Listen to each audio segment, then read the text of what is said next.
So இந்த படம் trailer வந்தப்போ எல்லாரும் சொன்னாங்க டிவிகே மாதிரியே இருக்குது. ஸோ விஜய்க்காகவே இந்த படம் எடுத்திருக்காங்க அப்படின்னாங்க. இது வந்து ஒரு வடநாட்டில் இருக்கிற ஒரு விஜய்க்கார் அவர் அங்கே படம் நடிச்சிட்டு இருப்பாரு ஒரு ஹீரோ. அங்கே ஒரு சரியா படம் இல்லைன்னால இங்கே பொள்ளாச்சிக்கு வருவார் பெட்டி எடுத்து. இங்க ஒரு வாய்ப்பு கிடைக்கும் தமிழ்நாட்டில். ஸோ இங்கே வந்து பொள்ளாச்சியில் வந்து ஒரு ஷூட்டிங் அட்டன் பண்ணாரு. அப்போதான் தம்பி ராமையா தான் அவர் பார்க்குறாரு. அவர் என்ன தம்பி ராமையா தான் அந்த ஊர்லேயே ஒரு பெரிய பணக்காரன் அப்படிங்கிற மாதிரி. அவர் என்ன பண்ணுவார், அவர் ஒரு எம்ஜிஆர் ரசிகர்.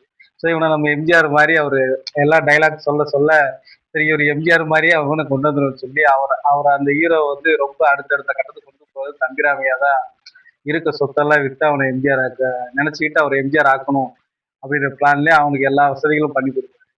ஸோ இதுல நிறைய கிரிஞ்செல்லாம் இருக்கும். ஃபர்ஸ்ட் ஹாஃப்லாம் பார்த்தீங்கன்னா ஒரு நல்ல காமெடி. ஃபர்ஸ்ட் ஹாஃப் ஃபுல்லாவே காமெடியாக தான் போகும்.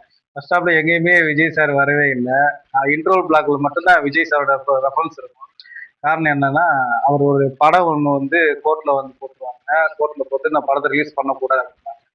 அப்போ இவர் போய் ஆஜராயிட்டு அதுக்கெல்லாம் அந்த நீதிமன்றத்துக்கு விளக்கமெல்லாம் கொடுத்துட்டு வெளியே வரும்போது அந்த ஒயிட் ஷர்ட்டு காக்கி பேண்ட்டு கையில காப்புலாம் அந்த ஒரே ஒரு ட்ரெஸ் மட்டும்தான் டிவிக்கு விஜய் சாருடைய அந்த அந்த ட்ரெஸ்ஸு அவருடைய யூனிக்னஸ் வந்து எடுத்து அந்த ட்ரெஸ் மட்டும்தான் எடுத்திருப்பாங்க.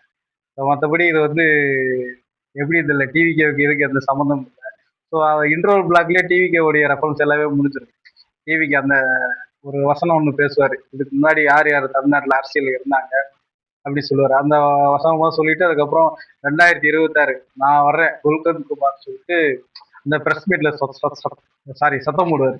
அதோட இது வந்து படம் முடிஞ்ச மாதிரி தான் ஃபீல் ஆச்சு. ஏன்னா என்னை பொறுத்த வரைக்கும் இது வந்து ஒரு அரசியல் கூட ஒரு சினிமாக்காரன் எப்படி அரசுக்குள்ள என்ட்ரி ஆகலாம் 2026 நான் வர்றேன் அப்படிங்கிறதோட அந்த படம் முடிஞ்சிருச்சு. அது வரைக்கும் ஹாப்பி. ஸோ செகண்ட் ஹாஃப் பார்த்தீங்கன்னா அப்படியே படம் வேற மாதிரி சேஞ்ச் ஆகும். ஒரு அரை மணி நேரத்துக்கு என்னடா நடக்குது அப்படின்னு சொல்லி ஒன்றுமே புரியாம இருந்தது. அரை மணி நேரம் கழிச்சு தான் புரிஞ்சுது.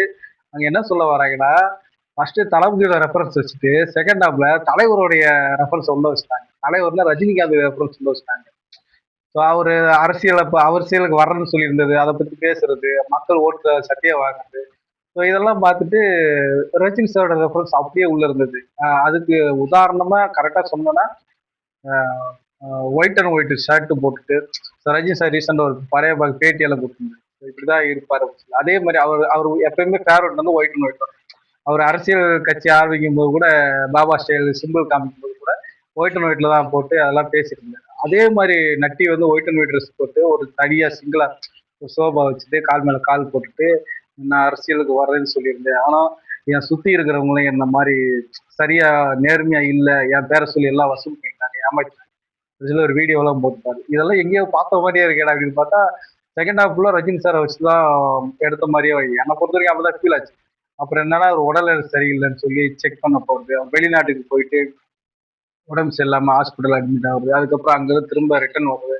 ரிட்டர்ன் வந்ததுக்கப்புறம் ஒரு பெரிய அதிகாரி ஃபோன் பண்ணுவாரு, நீங்க வேணா ஊன்னு சொல்லுங்க, உங்களுக்கு ஒரு பெரிய இடத்துல பொறுப்பு வாங்கி தரேன், நீங்க வேணா அந்த மாதிரி இருந்துக்கன்னு சொல்லுங்க. அப்ப அதெல்லாம் வேணாம்னு சொல்லிட்டு நான் அப்புறமா கூப்பிடுறேன்ட்டு உடனே டைட்டில் கார்டில் போடுவாங்க. அது மைண்ட் வாய்ஸ் ஓவரில் மட்டும் கொடுப்பாங்க. குல்கந்த் குமார் தங்க தளபதி வந்து அடுத்து 10 டைரக்டர் கிட்ட வந்து கமிட் ஆயிருக்கிறாரு ஷூட்டிங் ஹீரோவா அப்பாயின்மெண்ட் கொடுத்துருக்கா அப்படின்னு சொல்லுவாங்க. ஸோ இதெல்லாம் அவர் வந்து உடம்பு சரியில்லாமல் இருந்து ரஜினி சார் வெளிநாடு போயிட்டு அவரை உடம்பு சரி பண்ணிட்டு திரும்ப இங்கே வந்ததுக்கப்புறம் மறுபடியும் அவரு திரும்ப இப்போ மறுபடியும் பழைய ஹீரோவா அவர் இடத்த அவர் தக்க வச்சு திரும்ப ஷூட் பண்ணி நடிச்சிட்டு இருக்காரு. ஃபேன்ஸுங்களுக்கு எல்லாம் ரொம்ப ஹாப்பியா இருக்கு. இதே மாதிரி தான் செகண்ட் ஹாஃப்லாம் எனக்கு அப்படிதான் தோணுச்சு. ஆனா பாவீங்களா இது என்ன விஜய் படம் சொல்லி ரொம்பவே டார்கெட் பண்ணி ஏன் இந்த மாதிரி எடுத்து வச்சுக்காங்கன்னு தெரியல. இது விஜய்க்கு சம்மந்தமே இல்லை. அந்த அந்த காஸ்டியூம் ஆனா கண்டிப்பா விஜயோட காஸ்டியூம். பிளாக் அந்த என்ன சொல்றது ஒயிட் ஷர்ட்டு அந்த காக்கி பேண்ட் காப்பு ஸ்டைல் எல்லாம் போட்டு அந்த ரெஃபரன்ஸை வச்சு நம்ம யூஸ் பண்ணிடுவோம் அப்படிங்கிற ஒரு டார்கெட் அவங்களுக்குள்ள இருந்திருக்கலாம். பட் ஆனா இருந்தாலும் அதை சரியா அவங்க வந்து எடுத்து கொண்டு போயிருந்தா கூட இந்த படம் உண்மையிலே வேற லெவலில் ஹைலைட் ஆகிருக்கும். ஸோ அப்படியே அவங்க எதுவுமே பண்ணல. ஒரு நார்மலா ஒரு படம் எடுத்துறாங்க. ஆனா ஃபர்ஸ்ட் ஹாஃப்ல ஒரு சில காமெடி எல்லாம் பயங்கரமா இருக்கும்.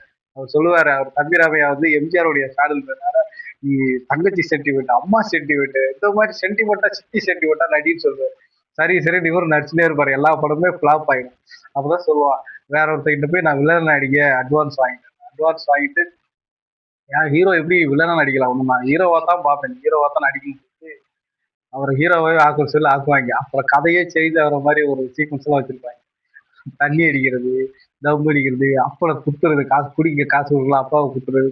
தமிழ் கூட சிவா இருக்காரு பாருங்க.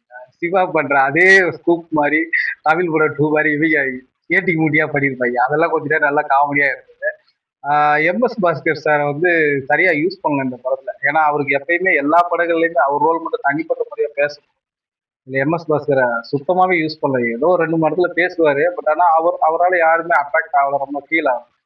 அவர் இருக்கிற எல்லா படங்களுமே எல்லாருக்குமே தனிப்பட்ட முறை அவருக்குன்னு ஒரு ஸ்கோப் இருக்கு. இந்த படத்துல எந்த ஸ்கோப் இல்லை. தம்பிராமையா மட்டும்தான் படம் ஃபுல்லாவே டிராவல் ஆயிட்டு இருக்காரு. இளவரசன் இடையில தான் வருவாரு. இளவரசனுக்குமே பெரிய ஸ்கோப் ஒன்றும் கிடையாது.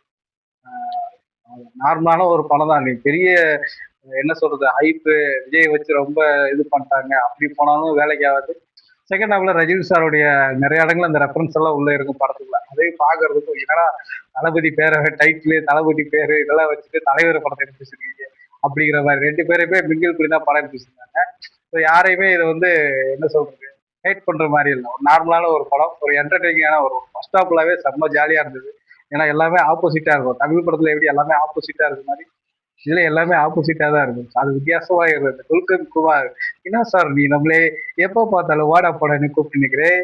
நீ வடக்கன் நான் வடக்கன் நீ தெக்கன் நம்மளுக்குள்ள எப்படி செட் ஆகும் சார், நம்மளை தங்கம்னு கூப்பிடு அப்படி மாதிரி அதெல்லாம் வேற லெவல்ல இருந்தது. அப்படியே மொழிப்பா அதை சொல்லிட்டு ஒரு ரியாக்ஷன் ஒன்று கொடுப்பாரு.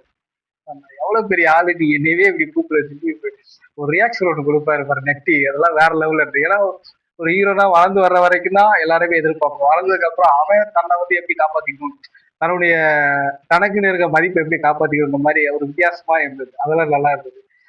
செகண்ட் ஹாஃப் மட்டும் கொஞ்சம் லேகா இருந்தது. கொஞ்சம் கொஞ்சம் போர் அடிச்சது. என்னடா அப்படி சொல்லி ஒரு 20 நிமிஷம் கதையே போல. படமே 2 மணி நேரத்துக்குள்ளதான் 2 மணி நேரம் 10 நிமிஷம் தான் இருந்தது. அவ்வளவுதான் படம் சீக்கிரம் முடிஞ்சிச்சு. ஃபர்ஸ்ட் ஹாஃப்லாம் உண்மையிலே செம்ம கலகலகள் நல்லா ஜாலியா தான் இருக்கு.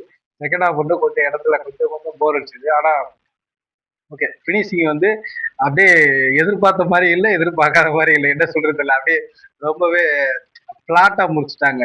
அதாவது அவர் அரசியலுக்கு வரேன்னு சொல்லிட்டு கடைசியில வரல அப்படின்னு அவர் சொல்லல, திரும்ப வர்றேன்னு சொல்லல. அது அப்படியே உடல்நிலை குறைவால நான் வரல அப்படிங்கிற மாதிரி அதை முடிச்சுட்டு அப்படியே நான் படம் நடிக்கிறேன் அப்படிங்கிற மாதிரி சொல்லியிருப்பாங்க. இதெல்லாம் எங்க போய் அப்படியே ஒரு ரவுண்டு சுத்தி வந்த மாதிரி இருந்தது படம் பார்த்து முடிச்சு வெளியே வரும்போது.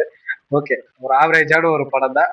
சும்மா ஜாலியா ஒரு டைம் பாஸ்க்கு என்ன பார்க்கலாம். ஃபர்ஸ்ட் ஹாஃப்ல செம்ம காமெடியா இருந்தது. செகண்ட் ஹாஃப் மட்டும் கொஞ்சம் அங்க காமெடி இல்லை, அந்த சீக்வன்ஸும் கொஞ்சம் அப்படியே சொதப்புற மாதிரியே போயிடுச்சு. அதுதான் அந்த டீட்டெயிலே கொஞ்சம் இன்னும் கொஞ்சம் உள்ள இறங்கி டீட்டெயிலா பண்ணியிருந்தாங்கன்னா படம் மேல வேற லெவலில் அவங்களே எதிர்பார்க்காத அளவுக்கு இந்த படம் கொண்டு போயிடும். ஏன்னா மற்ற ஆர்டிஸ்ட் யாருக்குமே ஸ்கோப் கொடுக்கல. அதுவும் ஒரு சின்ன பிரச்சனையா இருந்தது. ஹீரோயினி இருப்பாங்க, அப்புறம் அவரு நடிக்கிற நடிக்கிற இடத்துல ஒரு இந்திக்கார ஹீரோ அவங்க கூட கனெக்டிங் வச்சிருக்க மாதிரி ஒரு சீன் வச்சிருப்பாங்க. ஷூட்டிங் தான் நடந்தது, எப்படி நீங்க அவர் ஒரு வெளிநாடுல போனீங்கன்னு சொல்லி ஒரு கேள்வியில இருக்கும். கடைசியில 2 பேரும் ஒன்று சேர்ந்து ஒரே கார்ல வருவாங்க. ஸோ இதெல்லாம் இவங்க பிளான் பண்ணி பண்ண மாதிரி கடைசியில முடிச்சிருப்பாங்க. அது கொஞ்சம் ட்விஸ்ட் இருந்தது. பட் இருந்தாலுமே இன்னும் கொஞ்சம் செகண்ட் ஹாஃப் மட்டும் இன்னும் கொஞ்சம் சூப்பரா ப்ராப்பரா பண்ணியிருந்தாங்கன்னா படம் வந்து வேற ஹிட்டா இருந்தது. ஏன்னா ஃபர்ஸ்ட் ஹாஃப் இருந்த ஜாலி செகண்ட் ஹாஃப்ல கிடையாது. ஸோ அதுதான் ஆவரேஜான ஒரு படம் தான். Happy ending.